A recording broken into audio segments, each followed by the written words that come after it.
Doesn't it feel like this could be real life if we had something to prove? Life would be normal, dinner formal. I could be happy with you. What up, though? Episode 179 of the iHeartMikoPodcast. I'm Miko Grimes. I'm recording in my bedroom in my home in Los Angeles. We got Hustle joining me today. What's up, Hustle? What up, people? What's up with Amigo? I know you've been seeing people talking shit to you online. Man, I'm talking about they be at my throat, too. I gotta keep it civil. I almost turned into Miko. Every time you might have to. What do people be saying, Hustle? Because they be talking me because you don't respond enough. And I be like, what you want me to do? They be going in. I didn't know. Now, anytime I see somebody response, I respond now. I don't care who it is. I don't care how demeaning, how disrespectful it is. I'm learning to take that shit. Mm-hmm. You know what's funny to me? People think that their opinion is the right one all the time. And I have to explain to them, like, when you're talking about sports, majority of this is opinion-based. You know, it's guessing, you know, using educated guesses, you know, thinking about scenarios and your experience, your IQ. Nobody's, like, perfect, but people think they're right. You calling me a liar? Well, if the boot fits. Man, those comments be like, what? First of all, you just biased. Yes, I am biased toward my team. Duh. Who's not? God damn. They get so mad when you say things about their team that they don't agree with, they don't like. And I like that energy. I like for people to, you know, go back and forth and argue, but I don't like when they just automatically tell you're wrong about something that's an opinionated guess. Like, how am I? It hasn't even happened yet. Like, how am I wrong? You could say you're probably going to be wrong, or I kind of disagree. I would, you know, but it's like, come on, dog. People get really butthurt about certain stuff. So the more you get on here, the more you start interacting. I got a strong opinion, so people are naturally going to know that whoever I have on here needs a strong opinion too. So you just got to take it with a grain of salt and don't even just we rocking now. I ain't doing no tripping. Y'all, they getting all of me. Real shit. They getting all of you? Yeah. That's cool.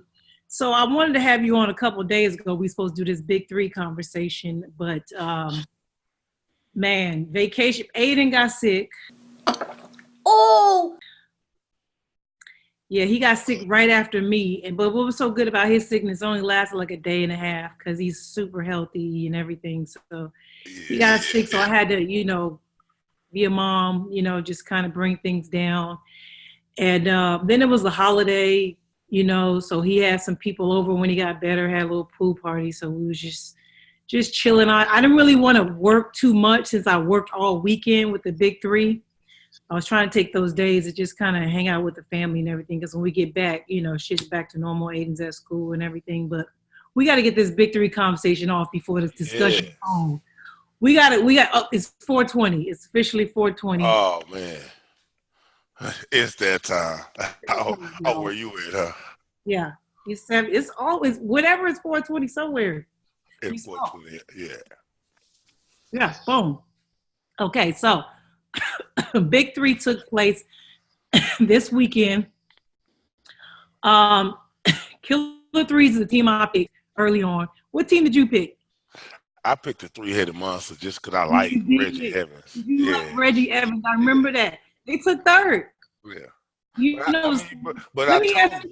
I told you the Joe Johnson team was the best. They're the youngest. Yeah. They're the, you know what I'm saying? But that's just the team that I like because he's my favorite player in the Big Three. Right.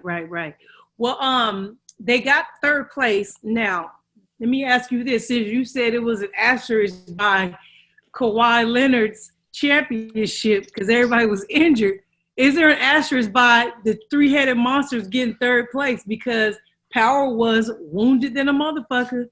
No, if we're going to do that, then we're going to nullify Triplet's whole championship then if that's the case because we didn't get to see Cat, 50, and Big Baby at the same time all year, really. Just think, Cat been out all year.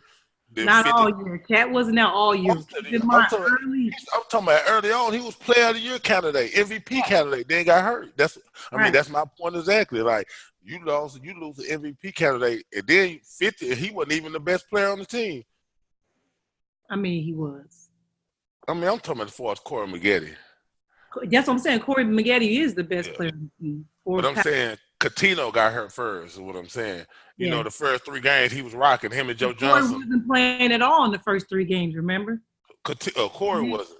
Yeah, and then when Coutinho went down, Corey played because that was in Atlanta. Remember, they was cutting players at that point. Yeah. Sitting on the bench too long. Yo, I found out some crazy shit about that too, though. Like I don't even want to. I didn't ask permission to talk about that, so let me not say that. Keep it on down low. But I found out niggas was really asking for niggas' heads in the league. Like, he gotta go, he gotta go, he gotta go. These niggas is sitting here taking up space, and there was a lot of guys that wasn't drafted or wasn't picked up that was kind of sitting in the wings, really wanting to play. One of them was my homie Solomon Jones, you know. So it was a bunch of guys that wanted an opportunity to play, and there was guys just sitting on the bench. So the big 3 had to make that move, 3 weeks into the season and let niggas know, like, either you a patient or you a player. And we get rid of all patience. Bye, Barron. Bye, Barron. Bye, Lamar. Yeah. I felt bad for Jermaine O'Neal because his was really seriously medical, with his heart condition and stuff. But you gotta pass the sticks. It's gotta be ready to play. Gotta be ready. Yeah. But we need to. Nah, that's another topic. Oh, what is it? Big 3 related? Yes. Oh yeah. Let's shoot this before we get to. No, why they doing these player changes? They need to start making coaching changes. Okay. If you talking about the championship teams, then hold on.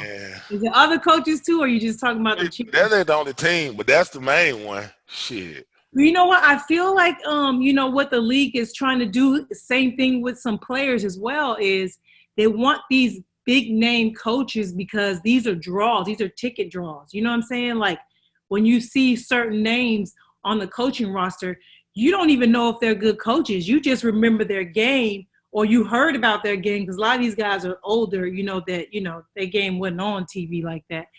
But you know who they are, their legacy. So I think the league just starting off, you have to do certain things, get big names, and eventually I think these players are going to realize, like, you know what? It's cool to have this name as my coach, but I really want somebody that could really coach. They really know how to do it. And coaching 3-on-3 is different. It's a completely different type of game. The strategy is different. It seems easier, but it's really not. Especially on defense, because you got to make decisions like that quick, and you got to have already instilled that in your teams. Even the subs, like shit, when the sub out, your rotation, playing your bench, like you see, Lisa Leslie wasn't playing. Pargo did, they had like 3 guys sitting on the bench. I almost had to look and say, "Who the fuck are you?" Yeah. I mean, Lisa, you could tell she knows exactly what she's doing. She knows how to use her players. I talked to her a lot about Joe coming out, and she was just like, me personally, he's not going to come out of any game unless he asks for a sub. She told me that. And she was like, well, I really just have to make sure the 2 that's with him, I'm working around him. But at all times, she's got Joe out there, and his cardio is right. That's another thing niggas wasn't ready for in this league. Cardio. I'd like to talk to you right now about controlling your breathing while running. Yes. Really don't understand, like 5-on-5 full court is it's a weaker cardio. It's weaker. 3-on-3, you don't get no breaks. When they run back to that 3-point line, you got to be running back to your man. You don't even have to run. They can pass that hole and throw it right back in on your ass. And you got to slap the ground and be ready to play defense. It's a different game. And so you could tell, like, Gilbert Arenas wasn't ready. He admitted, wasn't ready. Niggas just don't realize that you can't just come to practice on the day before the games. They have a practice the day before the game. And it's really a light practice to shoot around. Some guys just use it to get shots up. Other guys play one-on-one against each other.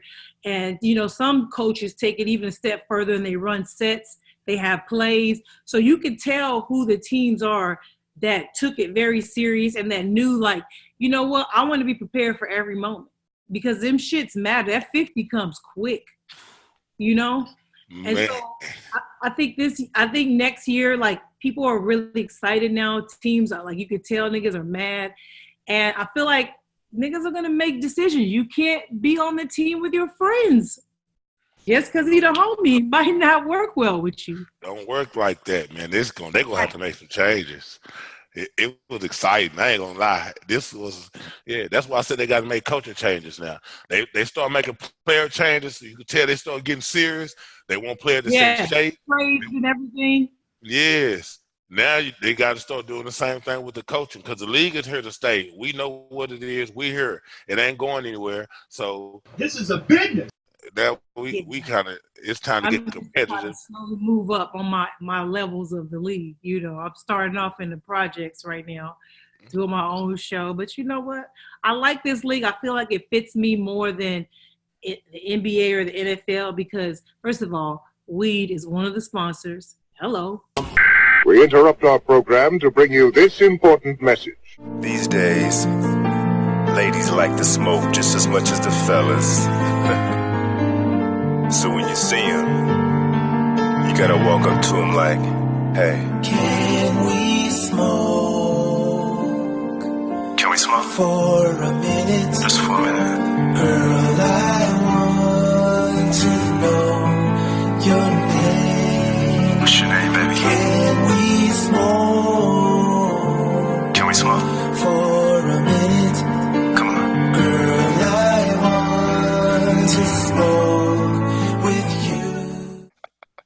Second of all, the majority of the players are in my age group. These are guys whose games I knew since college, since NBA. You know what I mean? So, like, we're all on the same, like, age level. I'm a little older because I'm 44, but the majority of them, I was watching them as an adult, And I know a lot of them personally as well. So I just feel like it would be easier for me to cover.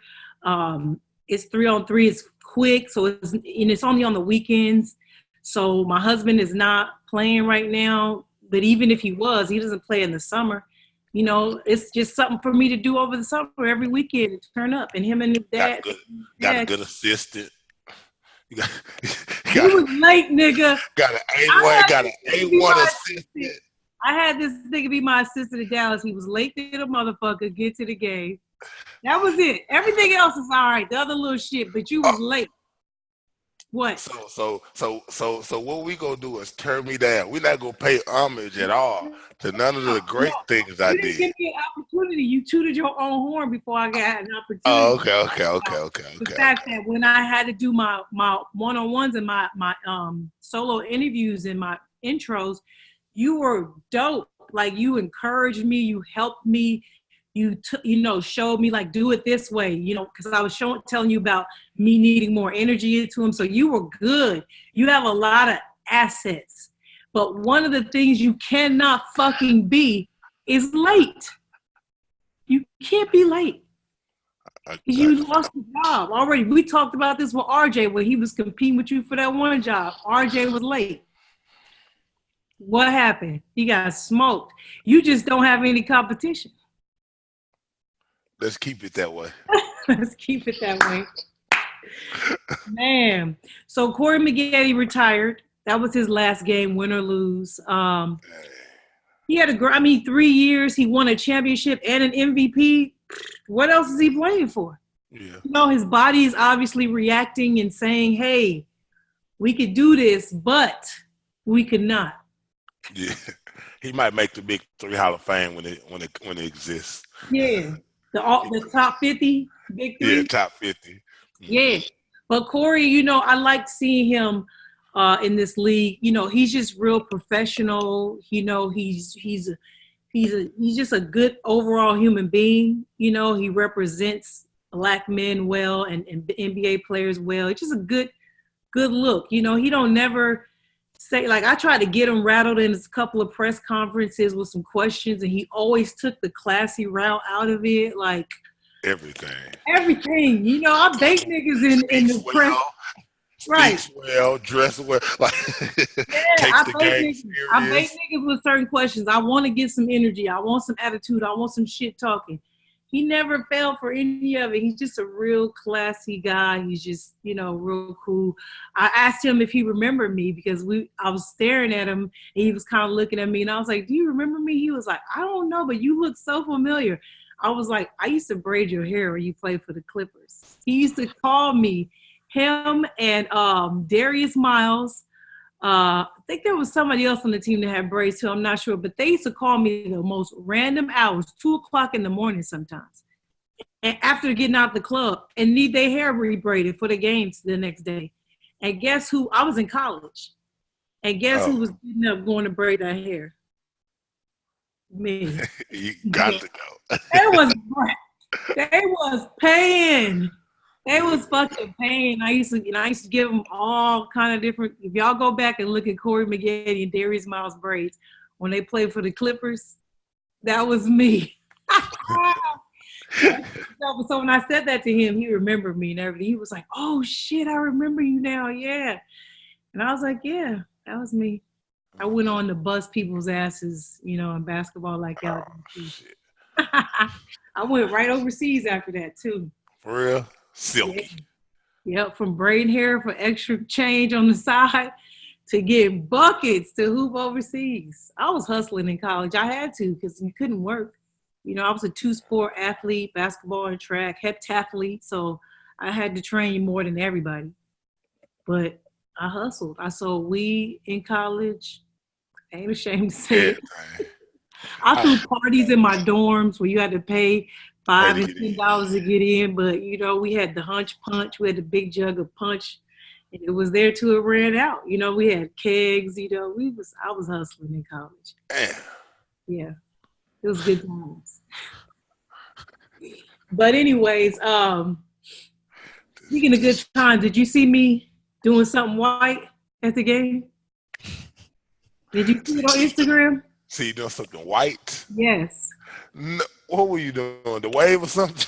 No. Oh my God. So the dunk team, you know how all the leagues have their own dunk teams, like the guys, the trampoline jumpers and everything. Mm-hmm. So I went to a lot of the games. So I got to see every city's dunk team. And when I got to Utah, I was like, why are all these dunkers white? Where the black niggas at? And I was like, I'm in Utah. Of course they all white. And I was like, they were probably trash as fuck, right? I'm thinking that, my nigga, they were lit. They were lit. Lit. I'm gonna go look it up. Nigga, so I'm ready to talk shit. I had it on my Instagram and everything. Like, look at this all white dunk team. And after I watched it, I was like, oh shit, that was fucking dope. They didn't miss nothing. They serious.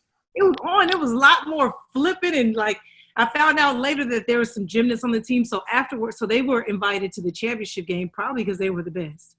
True. And so I ran into them and I was like, "Yo, y'all the white dunkers from Utah." And they was like, "Yeah." And I was like, "My bad. I just never seen a all white dunk team. I've seen a white boy here and there on those teams, but the majority of them niggas, no matter what city you in."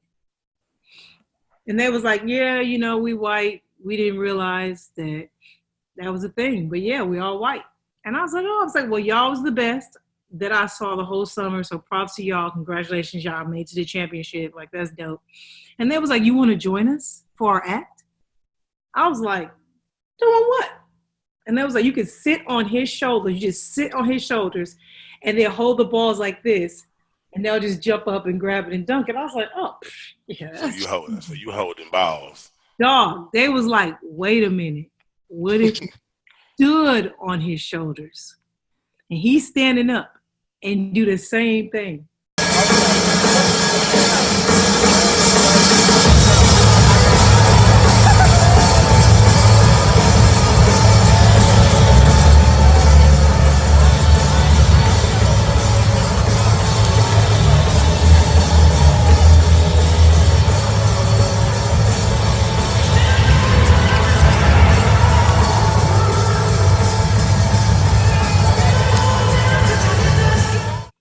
Nigga, I was like, I did. At first I said no. I was like, hell no. Hell no. I'm not white enough for that shit, you know? So this is what ended up happening, my nigga. Oh my fucking God. Okay, Renee. Oh, you bold. Crazy, right? That shit crazy. Okay, I thought they was gonna go over your head at first. I was like, these motherfuckers finna jump over her? That would Oh, have been were you scared when they no, you know what made me nervous is, so I run out from courtside with them, and guess who's right there? As soon as I go to, they taught me this maneuver to jump up on his shoulders to stand up there. LeBron pulls his phone out and is like, LeBron's like this. So and I'm like, I'm nervous. You like, nigga, LeBron, y'all ain't recording me. Dog, I was more nervous. I was like, he's only recording just in case I fall. Like, everybody's waiting for me to fall. For real. That's what I was thinking. Wow. I was like, I'm not going to fall. And it was one dude holding me. They taught me to, like, use my core and lock my legs back, and he was holding my ankles like this. So I felt secure. We did it outside as one try, and I got up so quick on the first try. I was like, boom, boom, boom. I was like, oh, it wasn't as scary as I thought. Okay, I can do this. Shit, I used to. I did it. I was so proud of myself. Nah, that's some dope shit. I wouldn't have done it. I know, because you're black. Yeah, I did some white shit. Like I said, I did some white shit. But let's get to this game, man. We got to get to this game. So Indeed. Okay, so obviously the triplets won. Do you think the better team won? The better team. I mean, would it be the better team probably did win, but they could have been beat because they only played one way, and nobody ever tried to make them play different. And I felt like that was a part of the problem for the Killer Threes. I knew that Stack was going to put the team on his back, and he would want that matchup the whole time. But I thought it was a bad idea because we watched that movie every weekend. Say, man. Only one team has ever beat it. You my guy, Stack. Woo-wee. He kind of got loose a couple of times. He kind of got his bag a little bit. He was... I said, ooh. Now Stack crossed him in a crucial moment in the game, crossed him, and then Joe fouled him. I got to get this call. Ooh, I got to get that call. I got to get that call, man. I got to get that call, bro. Championship game, I got to get that call, bro. And then they called a foul. The first half. That was a big play because it helped get to 25. Yes, you see what I mean? It was a big momentum shift, and I felt like the refs missed an opportunity. You know what I'm saying? Like, you got to call that. That's a foul, especially just on the strength that it wasn't like he was right there. Like, he beat him. He crossed that nigga. He gave him some sauce. And it's just you got to reward Stacks. Joe had just hit a jumper on him right before that. No, they was going at it. They was going to, man, listen to me. Stack Jack brought out his championship medal. Like, that was the best Stack Jack I've seen in a long time. That was the best I've seen in the playoffs. He saved his best for last. That was the best I've seen since he was in Charlotte. Yes. Charlotte. Yeah, that was Charlotte Stack Jack right there. Hey. The best of the abilities right now, because niggas get washed. You know what I'm saying? You don't play for a while, you get washed. But Stack brought his game. I just still feel like they should have gave Joe a little bit of nitty. You know what I'm saying? They should have gave him some nitty. Like, you gotta show him different looks. You gotta put somebody quicker than him on him. Make him back him down. If you're gonna do that, you gotta double at him. He should have coached. He didn't coach. Who didn't? Charles Oakley. He didn't coach. I'm used to him not coaching, though. Huh? I'm used to him not coaching. Man, it's a championship. I'm trying to win. He didn't make no, like, I don't know. He stayed with the same lineup for so long. It was 14 to 21, I think, before he made a sub. And then, you let Allen get off, which no shade. Allen, you know what I'm saying, is nice. But when have we ever seen Allen get 7 points quick like that? I mean, it's not the point of getting out. It's the point of him scoring. It was how he scored. If it had been 7 points off our jumpers or something, we're like, okay. But he isoing Hezzy, sit him down. Sit CJ down. That's why they lost. Yeah. I'm not knocking and CJ is a good player. I'm not knocking him as a player. Shoot that thing, my nigga. CJ brought the rifle, but he ain't never nigga had a seat. I ain't never seen CJ with a seat, dog. Never. But everybody don't have everything. I'm saying is we don't. When you already got your go-to score. Yeah. You don't need the rifle shit. That don't matter. You need somebody that can give you some of everything. Yeah. That's why with Joe Johnson starting, they know Joe Johnson's going to give you 20 points, 20-some points. You just need some people now that's going to give you some of everything in the midst of it. You come on, man. When he put Frank in, Frank came. They were down. He came and changed the whole changed the whole dynamic of the game. The energy off the bench. Man, when he closed out, got the tip on the jumper, the putback, the hustle, it was just all those long rebounds. You remember all those long rebounds that Allen Anderson got? Yo, Frank was getting all those in every other game. I'm talking about it was just like, to me, I feel like he should have played him and Dante Green more. Because the energy that they was play, I don't know, man. I just feel like they played like they were playing like some suburb kids, and Frank Nitti playing like a kid from the projects. You know what I'm saying? I feel like playing like project. And when you want to win, you gotta have some of them kids that play like they from them Jets. Yeah. You can't be playing like suburb when you got these physical, Joe physical. You know what I'm saying? Man, physical. Yeah, Jamario physical, Allen, Allen was banging, it's just like you gotta be able to match that. You know what I'm saying? They couldn't. They didn't do nothing different. Maybe that's why Stack wanted to take him on by himself. Maybe he didn't feel like his team would really match his energy on every single possession. Because I never saw Stack take a possession off. Now that last shot, I know that there was a screen, but you got to get your hand up. No, I don't. But that's not even what I mean different. I mean, when I say something different, meaning Joe Johnson ain't finna have 20-something points.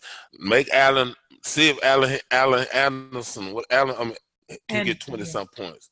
Can Jamario Moon score 20-something points? Well, how do you do that in the big three though? Because you can't.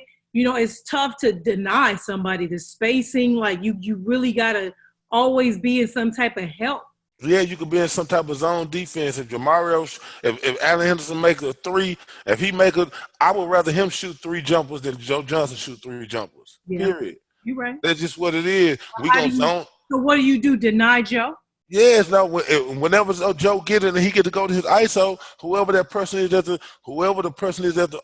3-point line, that person's gonna slide over to Joe, and he gonna either have to rush that jumper, or pass it to old dude at the 3-point line and see if he can make a.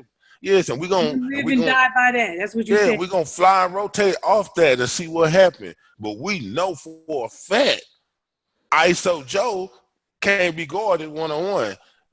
In this league, nobody in the league that can. Yeah, so we already know that. So what we gonna try for?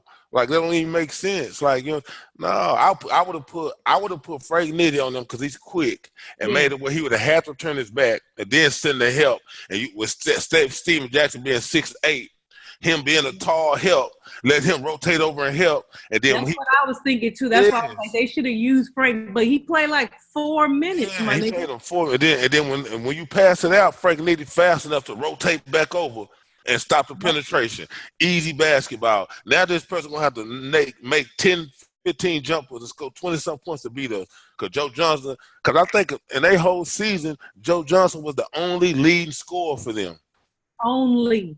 He led the league. Yes. He averaged 22, I think, a game. Yeah, 21-9. But I'm saying is, but you know how sometimes and assists. Yeah, but you know how sometimes another game, this person might be the leading scorer of that game. They said every game Joe Johnson was their leading scorer. Yes, and he had, I think the lowest game he might have had, and I'm guessing, I think he had 18 once. Yeah. Every time after that, he had 21 or more. Yeah, and that's what, remember we was arguing early on, and I kept saying the reason that I didn't trust the triplets is because I haven't seen anybody else bring it. They start off every single game behind, and then they put the fucking team on Joe's back, and he go on a run, catch them up, and at the end, he just gonna pick his poison. If you put somebody smaller on him, he gonna post the nigga up. If he big, he finna work you outside and probably pull up for 4-point on you. You know what I'm saying? So it's like, that was their strategy the whole season. And with Lisa just subbing around him based on whatever the other team put in, it was genius. But nobody ever made them do anything different. Yeah, that's why I was like, nah, you got to make them do something. You know, I'm not finna lose that way. Even if I lose, I'm not gonna lose because Joe Johnson, he gonna have to have 10 assists. He gonna have to have something. Somebody else will have to hit these shots. Huh? Hezzy and pull up all day and doing all that shit like he was doing. Nah. Yeah. Man. But it was a good game, man. I feel like we weren't cheated. You know what I'm saying? Like, I feel like if it was coached better on the Killer 3 side, it would have probably went into overtime. It probably, you know what I'm saying? It would have been shit. But all things even, do you still think the triplets would have won the game? No. Talk to me. I honestly don't think so. I feel like if he would have used his speed, his youth, his grittiness, and made them do something different, like that's the game. That's how you win in basketball. Make people beat you a way they don't like to do it. You know, like a person is a shooter. If Steph Curry is a shooter, yeah, he's a great shooter. But we make him go to the hole all game. Oh, you deny it. Okay, we're gonna make you go to the hole, and that's a total different game. That's what I was expecting them to do. That's why I said coaching needs to be more prevalent in this game because ain't no way Joe Johnson finna go off for 20-something points and I'm coaching the team. Especially after you watched it happen. And I watched it happen multiple times. No, ain't no, and they weren't playing their subs as much. We gonna rotate. We gonna put some speed out there. We gonna make those Jamario Moon finna be a scorer today. Because you know what I think happened too. If you I watched all season. I know you did too. But what I noticed too is there were times where teams would try to double Joe. They would try to do stuff, and he would pass out of it. He would find the right guy every time, and guys wasn't killing the scoreboard, but they was hitting big shots. All you take, you know what I'm saying, just getting that one to make that other team afraid to keep trying something different. You know, it's almost like niggas just don't want to run a strategy. Like, you know, you just sometimes you got to stick with a strategy. Like Pop. Yeah. Yeah, you got to run this. Even if you running a strategy right, no way does Joe have 20-something points. If you run the strategy like we said, we run it, no way he have 20-something points. And I feel like it's going to be hard to get to 50 if you look at that team and if you take away Joe Johnson's aggressiveness. It's hard for me to picture them getting to 50. Fast. Yeah, that's just, you know what I'm saying? But, you know, also, you know, I never really, let me say this, because we didn't really get the Drew League Frank Nitty this summer either. You know what I'm saying? He showed up as first, but you could tell that the shit just wasn't right. Like, who wants to be worried about being subbed out all the time and sitting on the bench? Like, why would you put a nigga like him on the start off the bench to begin with? Like, I don't understand. Do you think him coming off the bench on that team is a smart move? Because he did it a lot this summer. No, I didn't like him coming off the bench at all. I was just thinking that if he did bring him off the bench, he would stop coaching or yelling and let them play. Just because you know how when you bring players off the bench, usually since I'm thinking he has an NBA mindset, like you don't want Jamal Crawford starting. If he's just starting guard, you like okay, because he just plays how he plays basketball. He hoops. So you thinking when he come off the bench, that means he get to do whatever he want to do in his time out there. But Yeah, so I'm you thinking, let him loose. So I'm thinking he finna let him loose because he bringing him off the bench. But you ain't letting him loose, and then you still not fucking playing. Yeah. So I'm like, nah, man, he got to go. Do you think? Excuse me. Do you think some of the issues was because like I'm looking at it like maybe Oak doesn't like non-NBA guys? That's what I was thinking. It looks like that, right? Yeah, that's what I was thinking. I was just like, it's no respect there. Yeah. And when you have a guy like obviously Stack picked him for a reason. He put him on the team for a reason. Stack knows his game. Most basketball players know his game. I saw on his Instagram, he posted that LeBron said what's up to him, and like he was like, damn, you know me? He was like, yeah, nigga, I see you. I see you out here. So it's like you got to know who Frank Nitti is. And for you to not embrace that, you have to be willing to embrace that type of game on your team. You can't have no issue with that. You got to let that go. You got to let that fly however it's flying on any given day. That type of game, you let that free. That's some Lou Will shit. That's some J. Crawl type of shit.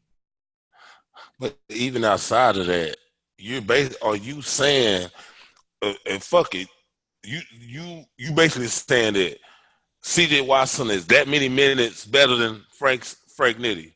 Is that what you're saying? I'm saying even fuck the talent, just from the naked eye. If you just watch those two guys play, you basically that's what he's saying. He's that many minutes better than Nitti. Like, no, you don't even know who's the better player. Well, right. I feel like I know who the better player, but come on, man. You can't even match the intensity first, and then the defense second, the hustle, the shit that the intangible things that don't show up on stat lines that Frank Nitty's doing when he's in the game. Man, no, he's not trying to play no defense, dog. Man, I'm saying hustle, energy, effort, rebounds. It's more needed it's more required in the big three than it is in 5-on-5. Yes. So it's like that speed, you're not gonna use it all. Come on, man. Especially in the championship game, like you really gonna just sit this nigga. And when they don't have no speed, though. Yeah. When they don't have, who gonna guard the Moon? Allen? No. Who's gonna guard him? That's why I was watching that shit perplexed. I was like, come on, man. I was looking. I said, do I got Frank? I was like, do I got Frank? No, this the whole shit I've seen. In his own city, my nigga, in front of his home crowd, the city. Like, come on, Frank Nitti owns the city right now. Like, LeBron is here, but in the summer, Frank Nitti owns LA. That's just what it is. Three Drew League championships. Like, this nigga had 101 points in one weekend in the Drew League and was over here getting benched by the killer threes. I'm like, come on, man. Nigga scored 60 and 41 in a weekend. Yeah, I just feel like we need to see some. I don't know, man. I just need some adjustments. Keep getting younger. Keep getting younger. Yeah. Some coaching, yeah. Because there's some guys I be wanting to see eat. You got that play, man. Yeah.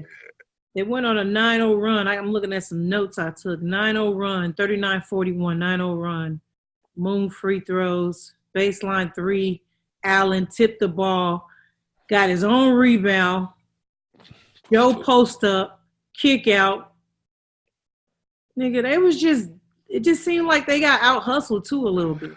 That's what I'm trying to tell you. Yeah. In 3-on-3. Yeah. Hustle, energy and movement is way more important. That's the most important thing over everything when it comes to that other than size. And it's like, to me, my notes is telling me the last 9 minutes was all hustle. The last 9-0 run was all hustle, and they just out hustled these guys. Yeah, that's moving out cute. See, playing like, nah, man, this is, you supposed to be like, it's like they ruined, they ruined a classic stack. Yeah. Yeah. Well, the champions are the champions because they did what it took. Joe, I was thinking to myself all season, like, what are they going to do if Joe has an off night? Guess what? Joe never had a fucking off night. They never had to worry about that shit. He walked lit. Through it. When I say walk through the league, he walked himself to a whole bunch of trials. Props to him. He got hella workouts now. Like, nigga, he out here.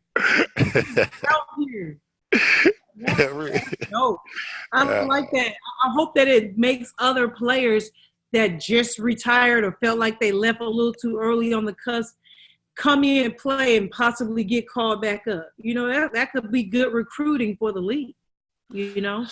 I just feel like there's a lot of guys that's now, when you see guys of Joe's stature, those statue playing, get a guy like Gilbert Arenas putting his face on the organization, on the league.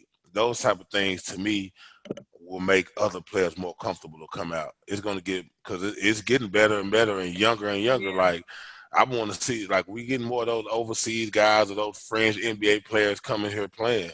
And I think it's going to stay that way, where it's going to continue. And I hope the overseas guys, because what I'm hearing from a lot of them, I know a lot of guys that are playing overseas, and I asked them why they wouldn't play in the league, and what they're saying is their teams see that as like you giving up or like beneath what you're doing. Like, why would you like stoop that low to, you know what I mean? Almost like you on your way out. And if you are in any like 30 and up, you gotta like act like you still got it, you know what I'm saying? Got it. But I'm just like, at some point, those European leagues are gonna have to see this is dead ass. Yeah. For the cheap, for the low, for some. If you playing overseas, this is nothing. This money's nothing to you. You know what I'm saying? So a lot of guys would rather just keep their summer free because they want to rest. But I'm hoping that some of those guys that are not getting those major contracts in those EuroLeague teams overseas that got game, instead of climbing the ladder, because what you have to do, sometimes you start off low and like, you know what I'm saying? Yeah, lower league and build up to the B league. Work your way up. I had to do that when I played, ball back in the day. But a lot of those guys can climb that ladder through this league. You know what I'm saying? Come kill it, and then you can use that tape to get other deals, to get higher, teams. So I think it's just a win-win for, a lot of guys. And hopefully they just all start seeing it that way. And it just grows. They can't get many more teams. It's just not going to work out. You know what I'm saying? Like, in the summer, you're not going to get more than this much of somebody's time. You see what I mean? So unless they start playing 2 games a weekend and paying these guys more money, then I don't know. I just feel like they're going to have to be stuck with this amount of teams, and just the talent is going to get better. You know what I'm saying? Certain niggas ain't going to make the team that made the team like that. Or they might have 3 cities on Saturdays and 3 cities on Sunday. Like, yeah, but that's tough to do, especially right now. You would have to commit to literally making this a real league. And then that way it would be more money involved, which would require like niggas to actually like practice with each other, not just the day before. And I just don't think they willing to pay that much for guys' time, because the summer is really a lot of guys' only time with their children. Okay. So, and it's the time off, especially if you're playing overseas. So I don't know, but I mean, anything's possible. Anything's possible. I think eventually they just need to let the NBA buy this shit, and they just have teams in certain cities. The Atlanta triplets. Oh, something like that. That would.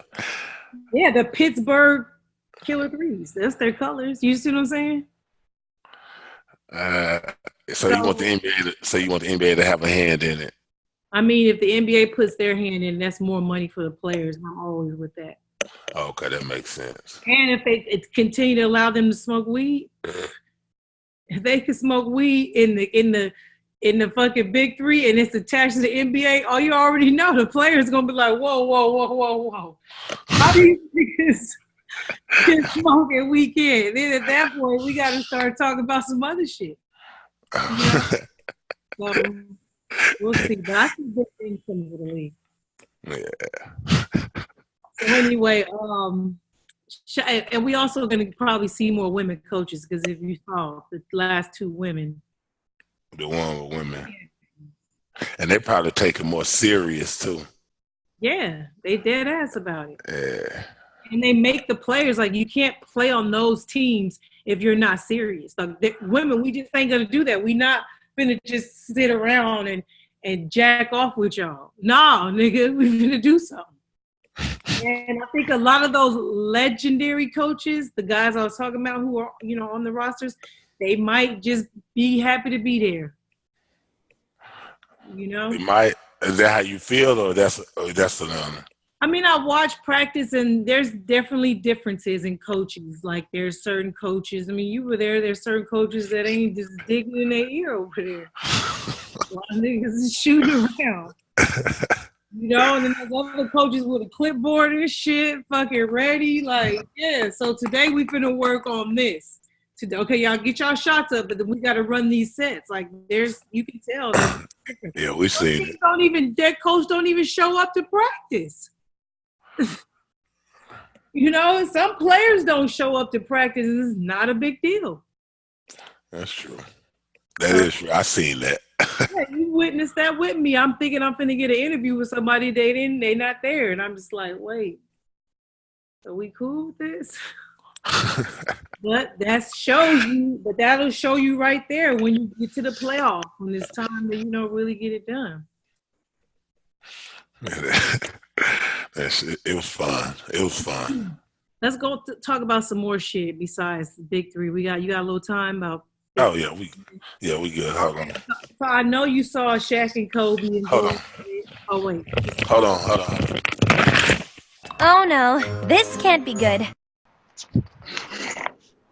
I don't know.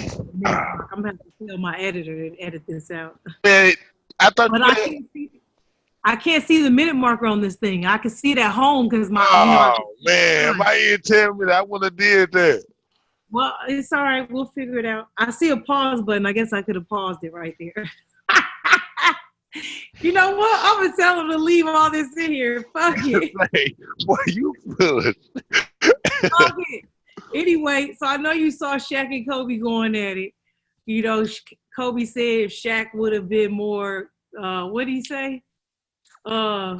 Serious. Took the game more serious. Took the game more serious, that he would have been the greatest. Shaq took it away. What is your opinion on there? Look, we're not going to add Dwight Howard to it because this is what I know he got put in at some point, but we don't need to talk about that. The Shaq and Kobe part. What was your opinion on that? Two things. First, Kobe was disrespectful. You know what I mean? Like, to me, people don't want to say it, but that's just it's very disrespectful to say, because when you look at the situation and you're involved in the situation, you shouldn't be talking about what another person should have been doing in the situation. Kobe that's like has saying a reputation of doing that. You know what I'm saying? I feel like the Kobe fans and stands, they hate when you bring up that he be doing whole shit. Like, they really whole shit. Like, he a whole nigga for no, you speaking on another man like you move perfect. Like, that's why it's like, no, nigga, if you would have passed the ball more, or we could have won more. If you'd have been comfortable being a number 2 player or 1B player, we could have won more. If you'd have been comfortable, uplifting your teammates. It's a whole lot of other variables that you could say other than that involve you as a player than you shouldn't have to speak on another man as a player. Instead of speaking on what somebody else should have done, he should have spoken on what he should have done. Yes, he could have been like, he should have been. That's what I'm he like, you know what? In our relationship, he could have, if he would have been a stand-up dude or whatever, he would have been like, you know what? In our time together, it's some things I could have done differently. Shit, because even though Shaq was out of shape, he still was averaging 30-something and 13. So, I mean, maybe I should have been more this, or I could have been, I could have been a better teammate, or I could have just been more accepting of my role. Kobe did not be Kobe, because that's how Kobe is. Like, Kobe is an I kind of guy.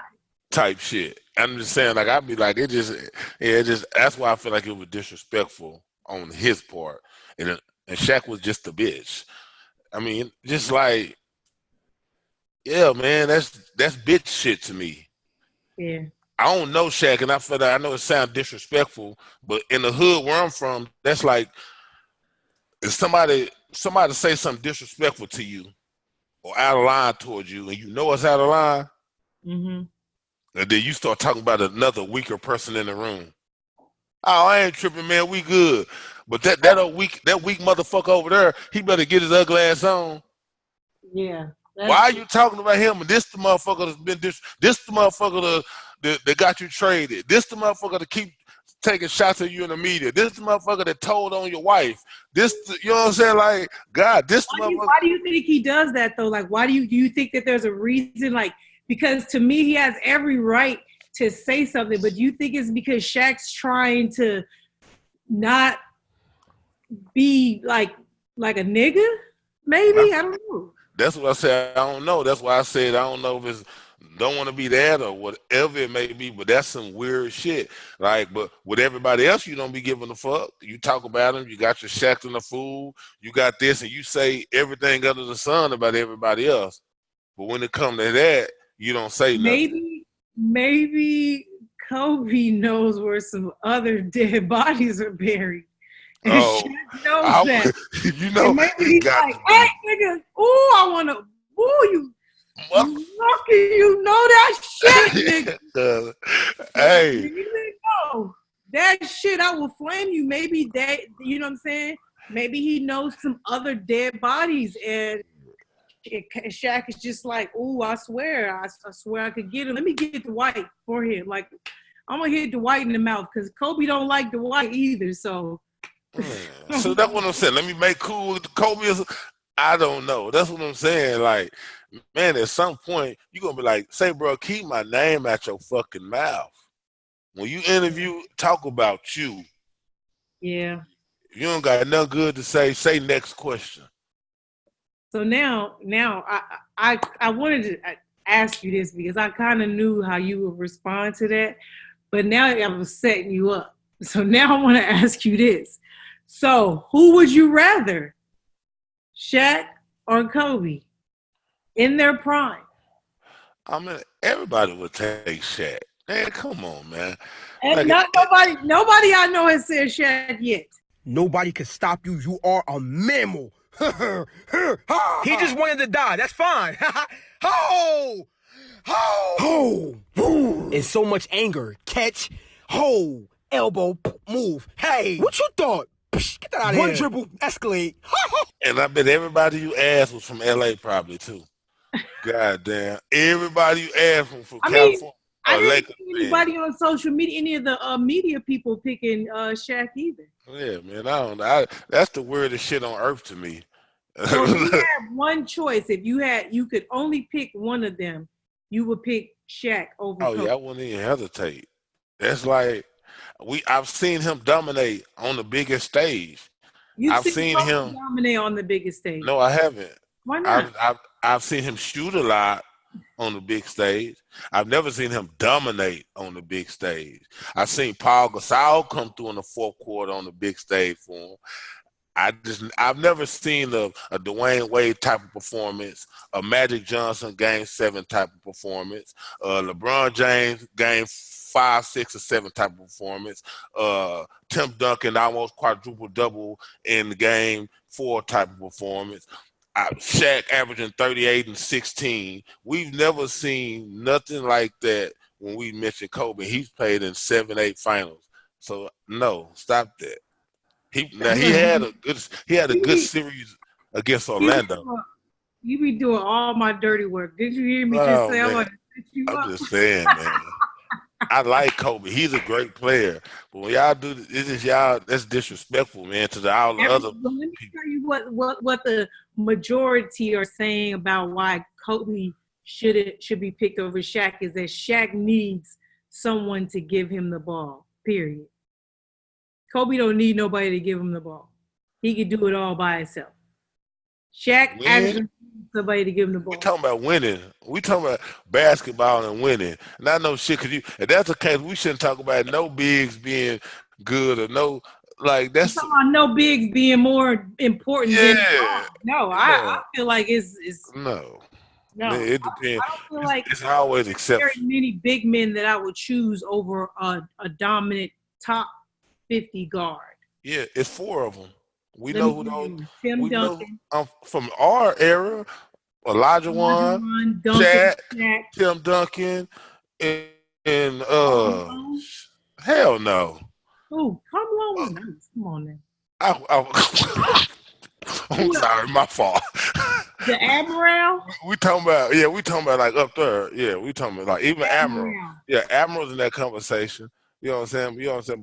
But even less like, Dirk Nowitzki over some guards. You know what I mean? Like but I don't know how to classify him. So, because I wasn't looking at him in the center conversation. Yeah. But from the centers. Yeah, you're going to have a group of guys soon that LeBron size, like Durant's going to be in that. I feel like Dirk, because Dirk is more of the forward portion of that type of body. There's going to be the guard version and the forward version, but I feel like Lamar Odom is in that discussion. What's the nigga name? Bosch. Oh, Chris Bosh. Yes. You know what I'm saying?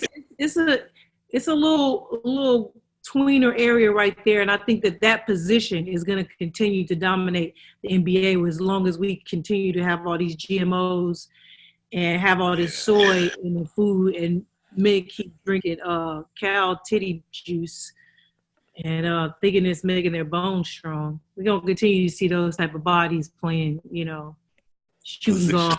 Positionless basketball. Positionless basketball. All right. You saw DeMarcus Cousins had an arrest warrant out for him. Did you hear the video?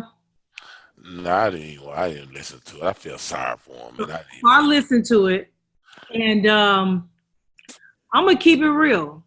I'll probably bet. I'm gonna ask you this one more time. Go shoot the ball. Can I have my phone? Go shoot the ball. All right. Can I have my phone? No, he's not coming. Say that. I'm gonna make sure I put a bullet through your fucking head. All right. That's a common thing in a lot of hood relationships. A nigga saying, man, I'm going to put a fucking bullet in your head to his baby mama. Because he's pissed off that she's playing with him. Now, do I take it seriously? No. But are niggas putting bullets in bitches' heads? Yes, the fuck they are. You know what I'm saying? So who am I to not take it serious? But what I will say is I know a lot of bitches that hear that from their baby daddy, if they think they cheating on them, the nigga will say some shit like that. Y'all put a bullet in you and that nigga head. Yeah. Or female, I'm gonna say, I'll cut you out. Keep on. I'm gonna slice that bitch throat. You keep fucking with my nigga, I'm gonna slice. Yeah, it's happening out here. But when you're DeMarcus Cousins, you can't be doing that dumb shit. You got to be smarter than that. You know what I'm saying? Like, at some point, if you like, I feel like niggas, I'm tired of niggas complaining about their baby mama, how much money they got to pay. And you got $300,000 a year nut inside of you, my nigga. Shoot it carefully. Straight up. Stop making bad, raw decisions. You got to know the mental stability of your baby mama before you fuck her raw. And if you think she's crazy or you think she will hold your son from your wedding just to get under your skin, to record you to saying some goofy ass shit, you should know that. Why you don't know that? Man, I really be feeling like, man, these cats be making dumb decisions, man. And once you make a dumb decision, they know how to get And under bitches your are trying to capitalize off your dumb decisions. yeah, they know how to get under your skin. Like especially once you make a decision, dudes make baby mama decisions based on how a chick look. Like, oh man, I'm not pulling out that motherfucker. I ain't pulling out of that. See how fine she is.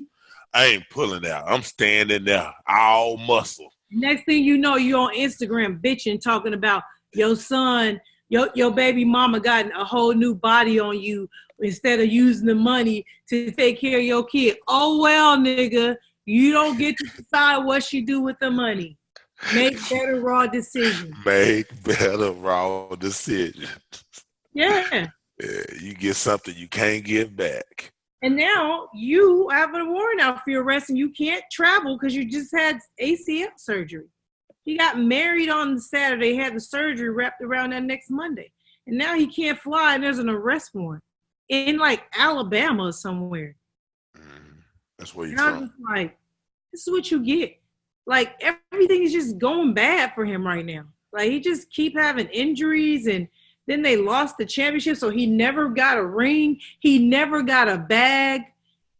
Like, then the nigga finally signs with the Lakers for a year and tears his knee playing a friendly.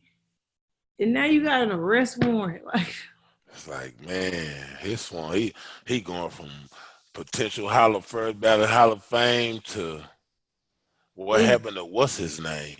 That rhymed, though. That rhyme. That was a bar. But yeah, y'all niggas need to stop. Don't blame these women because y'all doing dumb shit. She recorded you, and you probably didn't mean it. But guess what? She don't know that, and she can act like she don't know that, even if she know that. Yeah. And she can hold your baby from your wedding if it's not your weekend. She can. She got that right. Your wedding around your weekends, nigga. That is facts. Like you asking for a favor from a bitch that don't even really fuck with you, clearly. If she's recording your conversation. Now that I agree with. You hear me? Yeah. Like, nah. Watch out. Yeah, nah. Make better decisions. Fuck. What else is going on? We didn't really get to discuss this Jay-Z stuff, did we? Nah, we didn't. We talked about it off the air. Let's have a convo about this because now there's new developments. Did you hear? No, what's the new development? Let me read the new developments because now because we're past kneeling. Here's something that we're not past. We're not past Sambo, apparently. Where it at? Damn it, where it at? Did I delete the shit? Here we go. Today, the NFL and Roc Nation announced the launch of Inspire Change apparel. Inspire Change apparel. And songs of the season as part of their new partnership. Inspire Change apparel, a new social enterprise model, will fund and support Inspire Change programs across the country. Proceeds from the venture will support organizations committed to the key priorities of Inspire Change, education and economic empowerment, police and community relations, and criminal justice reform. The Inspire Change apparel line, designed by artists, will be available later in 2019 season. Songs of the Season is a multi-tier season-long initiative that will highlight superstars and emerging artists of all genres. Songs of the Season will showcase musicians that will create and deliver a song to be integrated in all NFL promotions each month during the season. The songs will debut during an in-game broadcast and will be simultaneously released to all digital streaming platforms worldwide. All proceeds from the songs will go towards Inspire Change. Meek Mill, Rhapsody, Meghan Trainor will perform as part of the NFL kickoff as the league begins its 100th season. The artists are the first to perform at an NFL event since the league formed a broad partnership this month with Jay-Z. So Jay-Z gets a clothing line. And since Meek Mill owe him some money anyway for helping him get out of jail, he might as well perform for him, right? It's all working out. It's all working out for everybody. Win-win. I see I don't understand how performing songs that we already entertain the world. We are music. Black people are music. And now we're just gonna do music and make up a clothing line that's gonna go to who Jay-Z thinks it should go to. That's it. Oh, there's more. Okay, I gotta keep waiting, I think. Wait and see. See what I mean. I see them trying to generate a little revenue. We got to see. Just it's hard, man, because we got to see really how detailed their. Why we can't know? Why we don't know yet? Why we can't say anything? I mean, I mean there's some truth. There's something to be said about that. Why we can't say anything, but at the same time, we still got to look at. They could say more. Like what organizations are they going to be using? Like what have they already picked the organizations? The focus now is on Crushers Club, one of two organizations reportedly handpicked by Roc Nation to receive 6 figures in support of their work with at-risk kids in Chicago. At Resist Programming found the club tweeting out the phrase, "All lives matter," as well as these photos of its president, Sally Hazelgrove, cutting dreads off of the kids in question. Well, are you donating to CAP's organization? Yeah. Been had boots on the ground for 3 years. His entire team. Are you going to donate to them?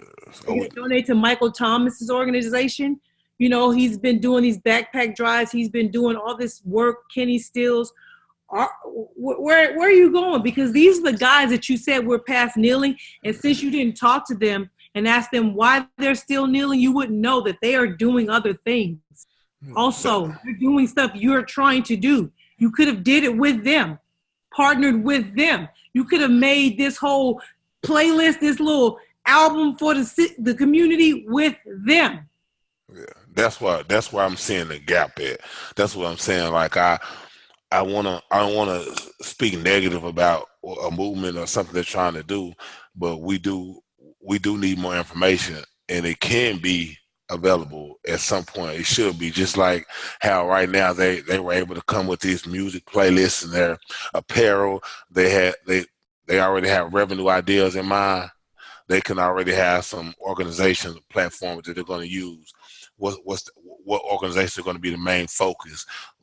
The main ones of father. What about police reforms? That's what I'm saying. What you're doing? Yes, who has a top organization? What Kaepernick is doing and what Michael Thomas is doing, they're doing that also. They're doing police reform things as well. I know this because I follow them on social media. They doing ride-alongs. They doing getting the police into the community to talk to the kid. They're doing that. That's why I said why we be doing this with them? That's the problem. I could see that being an issue, but that's what I'm looking for to change. Like it's because they still have time. They haven't really pushed any organization or any type of agenda to the front, but that's what I'm looking to see. Like one company, yeah.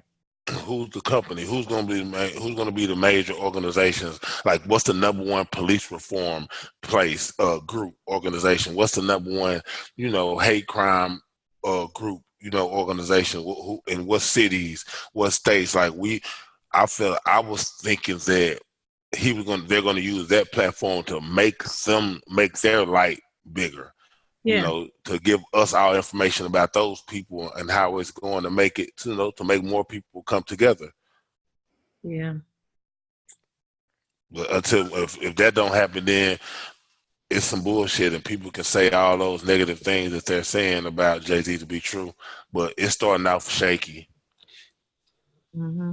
Did you see the video that surfaced of Jay-Z? I don't want to misquote him, but here's how I took it. And I'm about to try to find it, actually, just so I don't even get this nigga wrong. But he's basically saying that, he's talking about being from the hood and the ghetto and not having a father figure and not having, and being the voice of his household and being like the man per se. And then he talks about not being able to receive authority because he's the man in his house. And then when the police come up to you and they're aggressive with you because you don't have a father in the home, you don't know how to accept that type of authority, and so then you die. That's what I got from the shit. I got to watch the video and see. Yeah, because it's some truth. Us growing up without leadership or without direction can make you have a problem with authority because you've done everything on your own direction.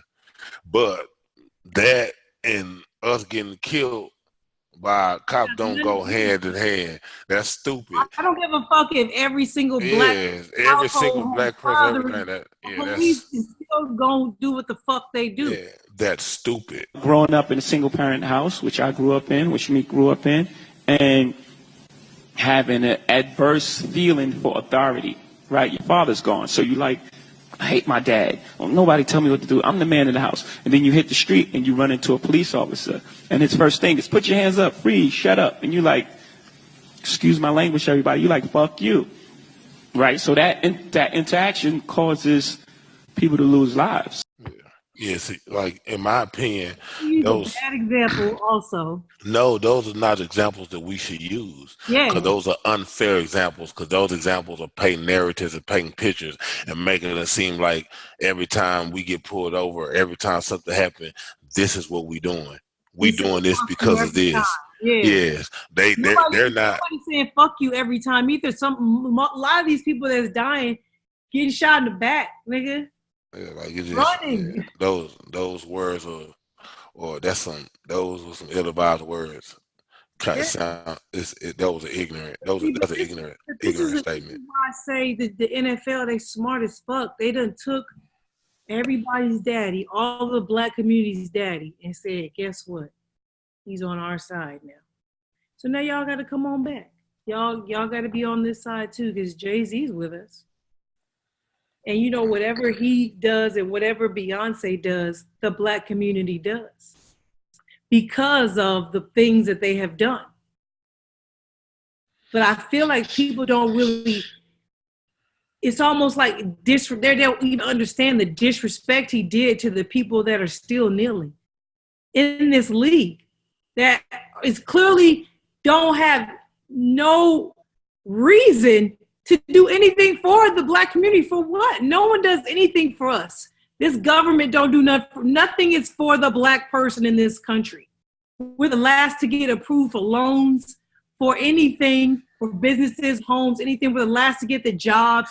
We're the last to get books in our elementary schools. Like, we're the last to get proper policing, proper food in our communities, proper air, proper water. We get the shitty end of everything in this country. So why would we think the NFL will actually give a fuck about us when nobody else does? Why would they have to? Because some niggas is kneeling? They're pissed. And now it's like, we finna make y'all look stupid by getting y'all daddy up here and saying we passed that. And we finna fake and make it look like, just like this country acts like welfare is helping the black community. There's more white people on welfare than black people. There's more white people in this country. You know what I'm saying? So it's like they're just going to do little things to mind fuck us and trick us and make us think that something different is happening, when in reality, if you really want to keep it 1,000, all you would have to do is get the owners to agree that the reason that these guys are kneeling, majority of the reason they're kneeling is because the police are treating black people like shit. They're killing us. They're planting drugs on us. They're illegally arresting us. They're beating our ass. And even when we do get them in court, they don't get convicted at all. And then there's a civil lawsuit that, well, yeah, you were responsible, so we're going to give them $1 million and go about your business. That's how it happens. So if the owners of the NFL was like, what they saying is true. Yeah, black people are getting fucked over. That would be enough right there to just start a conversation. But they can't do that.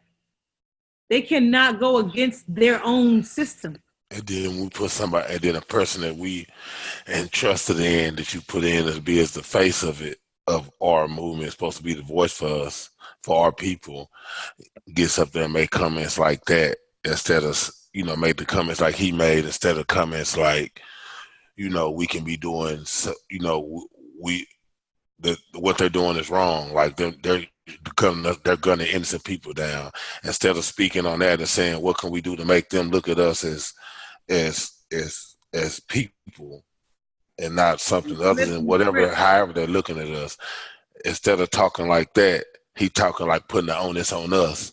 Like we're the reason this is happening. If we change this, if we just learn how to talk like this or be submissive basically to whatever they're saying. Get these fathers in the household. Yeah, and talk about being submissive. Let's not talk about how a lot of these fathers are in jail because of this system you're speaking of. Illegally in jail. For some fuck shit. But let's not talk about what the real fucking problems are. Let's just let us know what we could do better. I just can't. I can't. Sorry. Yeah, that's fucked up. But like I said, when you look at it from those perspectives, like that shit, that's fucked up. The angle he chose, yeah. He just been diving all in, trying different fucked up angles.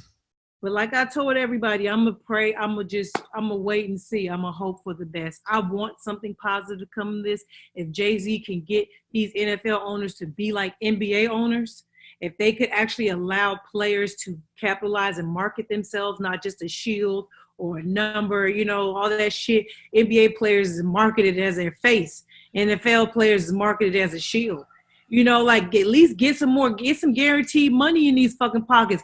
Extend the medical care for the players. You know what I'm saying? Like, do something. If you gonna be here, if you gonna fucking shuck and jive and coon and get your check, nigga, make sure that they get something out of it too. Because their own league is not only disrespecting people that look like every nigga on their fucking roster, they disrespecting the players as players. Their CBA is trash. You know what I'm saying? Talk these niggas into holding out. Be like, hey, hold out, y'all. Hold out. Y'all got the juice. I'm finna get this check for this you know what I'm saying, this little album and this clothing line, but y'all should hold out because these niggas ain't doing nothing else that I'm asking them to do. Like, do something positive. Like, give me something. I'm gonna wait. No, don't say do something, because they could be doing something positive, and their mindset. Not no bullshit, not no smoke and mirrors type positive shit. Okay, that's what I'm saying. Okay, then that's what I'm saying. It better be a gotcha bitch at the end of this, where if he does become an owner of a team, he fucking put Cap as the quarterback. I better see that type of gotcha or something. Because I don't see none of these billionaires letting Jay-Z be a majority owner of their team. And although I see it playing out on the show Ballers, that's what's happening right now. The Rock is getting ready to buy the Kansas City Chiefs as the first majority black owner.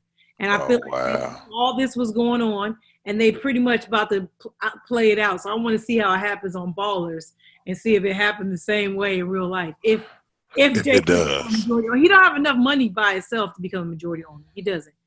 He just got to billionaire. These niggas got multiple billions, and I don't give a fuck what you say. It ain't easy getting from 1 billion to 2. That's a lot of money. But how much do you think it costs? It don't cost that much to buy a team, though. No, each team has its own worth, its own price, and everybody's is different. And I think the highest is the Cowboys. Yeah, that was like because didn't the Panthers sell $3 not billion. too long ago? How much? I think it was $3 billion, $2 billion, $2 or $3 billion. Are you serious? I think so. Oh my God. Yeah, I'm gonna look it up. I'm looking it up now. 2.2 billion. Wow. Yeah, you see what I'm saying? He got half, but he gotta put everything together. You know what I'm saying? You're gonna need some help. So hopefully he get that team together that I heard about. I heard that there was a team of niggas getting ready to buy the Panthers, and when Diddy said he was putting Cap on the roster, they didn't even entertain their bid anymore because he did that goofy shit. Wow. Yeah, so I guess you gotta keep that quiet. You gotta play the role. Hey, nah, fuck Cap. We done kneeling. That nigga get to be on the team. As soon as you get the team, Cap, come on. I would love to see that. You know, but we'll see. We'll wait and see. But I gotta get out of here, my nigga, because I gotta go meet my homegirl for dinner. Oh, okay. Who's your homegirl? Who's this? Shanice. I'll post on the story, nigga. You did. I appreciate you, Renee. All right, I'll holler at y'all. Hey, for those of you listening, thank you so much for tuning in to episode 179. I'm still on vacation. Dorian had me miss my live show that was supposed to be on Saturday, but we postponed it to October 26th. So please mark your calendars for October 26th in Miami at Miami Light Project. I'm thinking about making it Halloween themed since it's 5 days from Halloween and it's on a Saturday beforehand. So if you are planning to come, make sure you start planning your costume because I'm gonna be giving away best costume prizes if I do that as well. I'll talk to you guys next week. Peace. I fought a war in the dead of our time.